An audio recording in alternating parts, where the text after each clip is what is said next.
Hi viewers, ఈరోజు మనం ఇక్కడ హెచ్మురేని గ్రామంలో నాగరాజు నర్సరీకి రావడం జరిగింది. అయితే మన నాగరాజు గారు అనేది ఆర్గానిక్ ప్రొడక్ట్స్ రాజారాణి అనేది స్ప్రేయింగ్ చేసినాము. రైతు మాటలు తెలుసుకున్నాం. నమస్తే అన్న.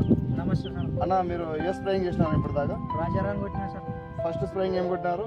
ఫస్ట్ ఉమిక్ యాసిడ్ ఫ్రైడ్ కొట్టినారు కదా? ఉమ్మకి యాసిడ్ ఫ్రైడ్. రెండోసారి అనేది రాజారాణి కొట్టినారు. రెండోసారి రాజారాణి కొట్టినా. ఓకే, ఏం మార్పు వచ్చింది ఇప్పుడు మీకు? కొట్టి ఎన్ని రోజులు అయింది ఇప్పటికి? కొట్టి 10 రోజులు అయింది. 10 రోజులు అయింది కదా? ఏం మార్పు వచ్చింది అన్న? బాగా వచ్చేది. అది వచ్చాక రాజారాణి కొట్టాను. మెత్తదనం కానీ దోమ కానీ నల్లి కానీ ఏమేమేమేం లేదు. ఇంకా ఏం లేదు కదా? చెట్టు కూడా చాలా ఆరోగ్యంగా నీట్గా ఉంది కదా? ఆరోగ్యంగా చెట్టు మండ బాగా పగిలేదు. బాగా సైడ్ బ్రాంచ్లు అన్ని బాగా వచ్చినాయి.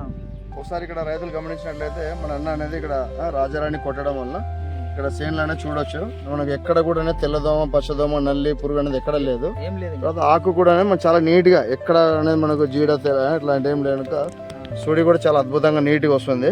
మనకి ఎక్కడ కూడా దోమ, నల్లి ఇట్లాంటి ఏం లేకుండా చెట్టు చాలా ఆరోగ్యంగా చాలా నీట్గా ఉంది. పూత కూడా బాగా సెట్టింగ్ అవుతుంది కదా? పూత ఖాతా అంతా కూడా చాలా అద్భుతంగా సెట్టింగ్ అవుతుంది. ఇక్కడ రైతులు అనేది గమనించగలరు ఇక్కడ. సో తక్కువ పెట్టుబడితో ఎక్కువ రిజల్ట్ తీసుకొని మన ఆర్గానిక్ ప్రోడక్ట్ వాడుకుంటే చాలా మంది రైతులు అనేది లాభదాయకంగా ఉంటారు. మళ్ళీ వేరే వాళ్ళకి మీ సలహా ఏంటన్నా? రాజారాణి కొట్టుకోవచ్చు, వేరే వాళ్ళు కొట్టుకోవచ్చు. ఓకే ఓకే రైట్ అండి. ఇలా సీన్ అంతా చూపించాను సార్.